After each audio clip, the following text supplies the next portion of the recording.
Hello everyone, this is भावना और स्वागत है आपका इजी टू लर्न चैनल पे। तो आज का जो हमारा टॉपिक है ह्यूमन रिप्रोडक्शन में वो है फीमेल रिप्रोडक्टिव सिस्टम। तो मेल रिप्रोडक्टिव सिस्टम हमारा हो चुका है, आप फटाफट जाकर के उन्हें देख लें।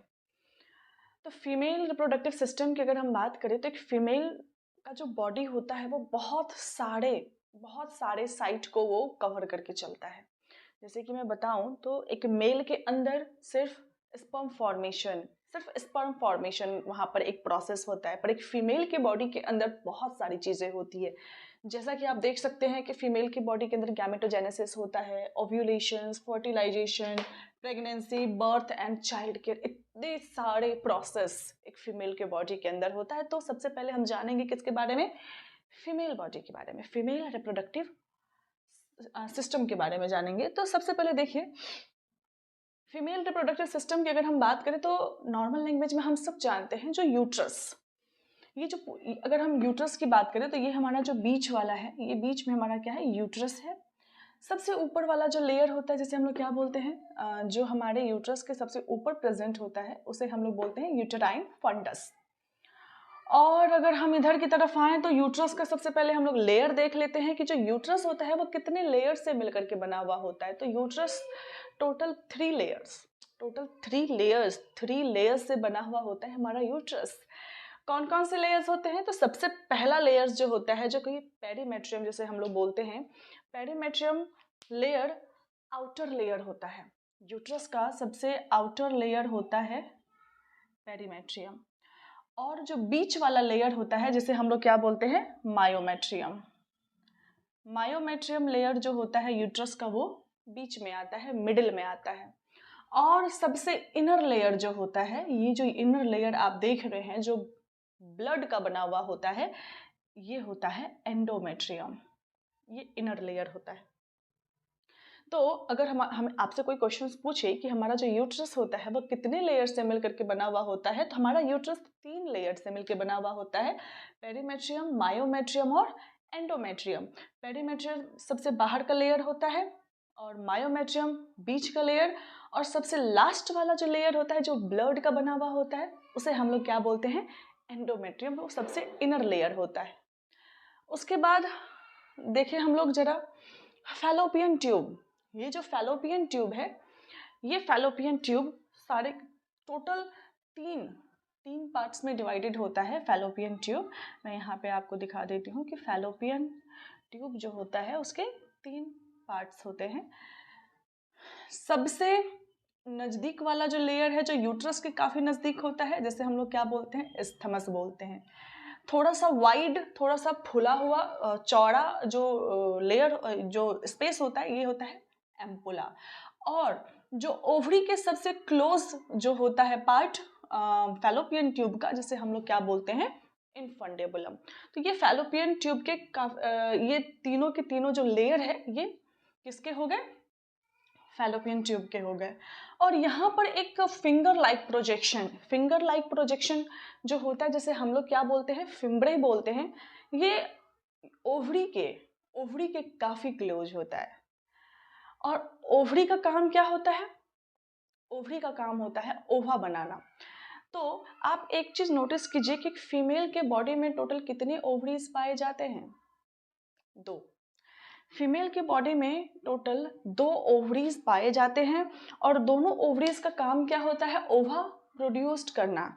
एक चीज़ याद रखिएगा कि फीमेल के बॉडी में एक बार में एक ही ओवरी फंक्शन करता है, यानी कि एक ओवरी एक मंथ में फंक्शन करेगा और ओवा बनाएगा।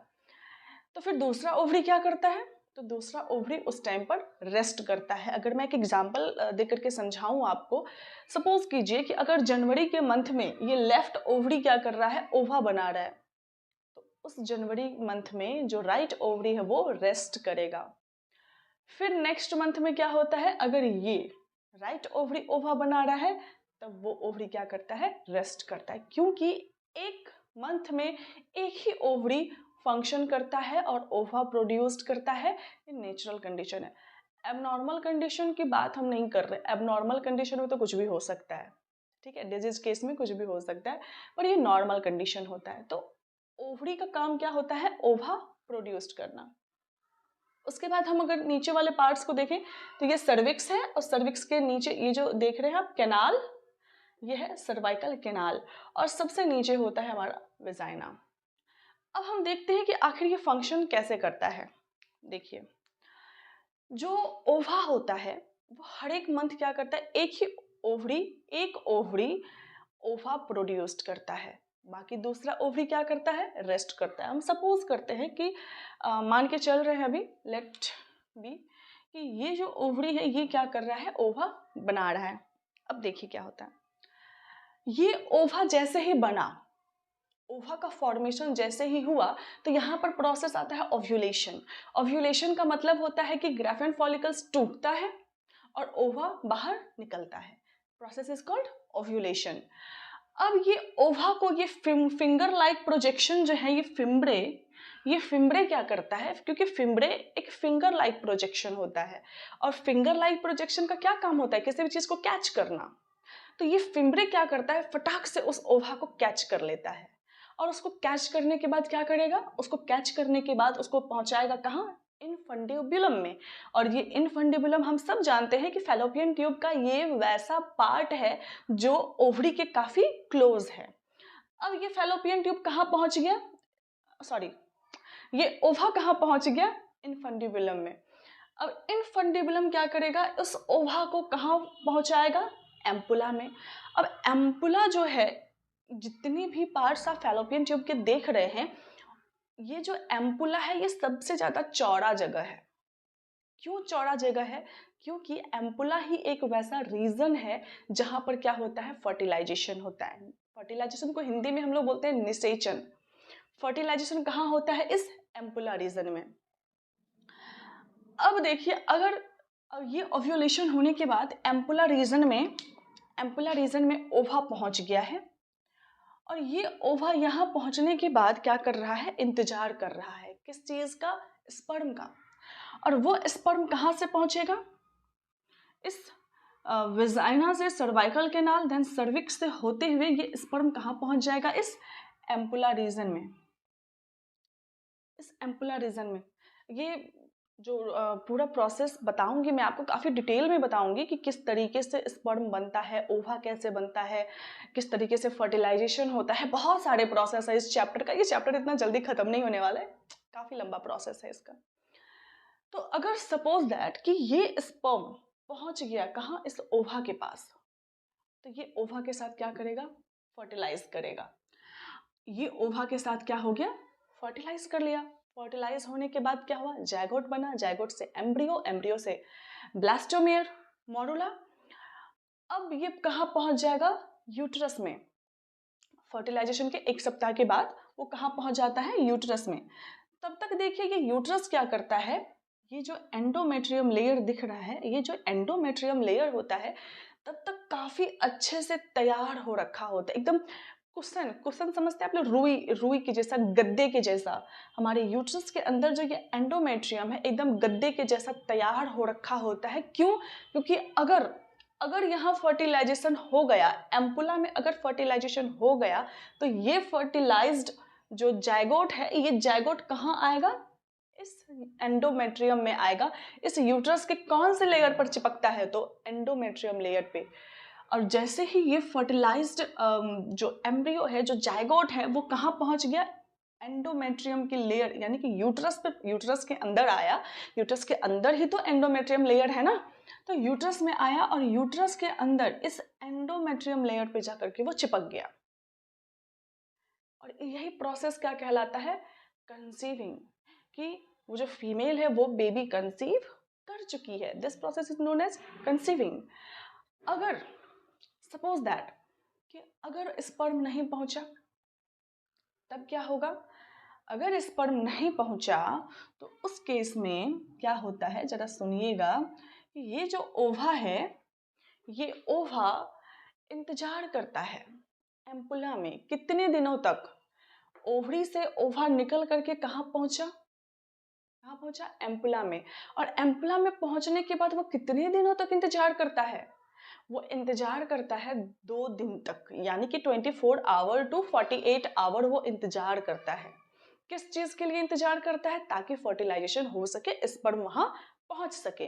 पर जब स्पर्म नहीं पहुँचता है तो कुछ हार्मोनल चेंजेस होते हैं, और वो हार्मोनल चेंजेस की वजह से ये जो ओवा है वो धीरे धीरे टूट जाता है, ओवा धीरे धीरे ब्रेक कर जाता है, टूट जाता है। अब ये टूटा हुआ ओवा कहाँ आएगा? इस एंडोमेट्रियम में आएगा, और हार्मोनल चेंज की वजह से मैं मेंस्ट्रुएशनल साइकिल जब पढ़ाऊंगी मैं पूरा डिटेल में बताऊंगी कब क्या होता है। फिलहाल हम इतना जानते हैं कि जैसे ही ये टूटा हुआ ओवा कहाँ पहुंचा? इस यूट्रस में पहुंचा, और साथ ही साथ ये जो ब्लड का जो लेयर आप देख रहे हैं एंडोमेट्रियम का, ये ब्लड लेयर भी, एंडोमेट्रियम लेयर भी क्या हो जाता है? टूट जाता है। और साथ ही साथ ये एंडोमेट्रियम लेयर टूटता है और ये ओवा भी क्या हो जाता है? टूट जाता है। और ये दोनों टूट करके बाहर सर्विक्स वेजाइना के थ्रू वो बाहर निकल जाता है, और इसी प्रोसेस को हम लोग बोलते हैं मेंस्ट्रुएशन, यानी कि मेंस्ट्रुअल साइकिल, मेंस्ट्रुएशन, इस प्रोसेस को हम लोग बोलते हैं। तो ये तो उस केस में हो गया कि अगर फर्टिलाइजेशन नहीं हुआ तो, और फर्टिलाइजेशन अगर हो गया तो प्रेगनेंसी का केस होता है, कंसीविंग का केस होता है, वो भी डिटेल में हम लोग जान लिए। उसके बाद देखिए अब हमें क्या क्या पढ़ना क्या है। देखिए सॉरी, अब हमें क्या पढ़ना होता है कि the parts of the female reproductive system, हमें फीमेल रिप्रोडक्टिव सिस्टम के अंदर कौन कौन से ऐसे पार्ट्स हैं जो हमें पढ़ने होते हैं। सबसे पहले देखिए तो ओवरीज, ओवरीज, ये ओवरीज कितने होते हैं? पेयर, एक फीमेल के अंदर एक पेयर यानी कि एक जोड़ा, यानी कि 2 ओवरीज प्रेजेंट होते हैं फीमेल के अंदर। और पेयर ऑफ ओविडक्ट, अगर ओविडक्ट की बात करें तो ओविडक्ट को ही हम लोग फैलोपियन ट्यूब भी बोलते हैं, ओविडक्ट को, ओविडक्ट फैलोपियन ट्यूब का ही दूसरा नाम होता है ओविडक्ट।